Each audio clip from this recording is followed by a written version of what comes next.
Today, I will guide you through the process of signing in Qwen AI on your iPhone. Let's begin from the home screen of our mobile phone.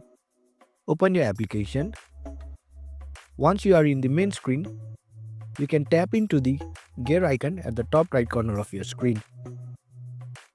Once you are in your account section, you can choose from Apple, Google or Facebook to sign in with Qwen AI.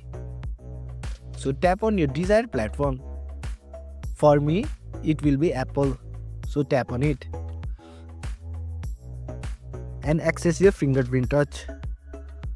Now you are logged in into Qwen AI application. So this is how you sign in Qwen AI. Thanks for watching. If you found this helpful, give it a thumbs up and consider subscribing for more tutorials. Drop a comment if you have question or suggestion for future videos. And don't forget to check out our playlist. See you in the next one.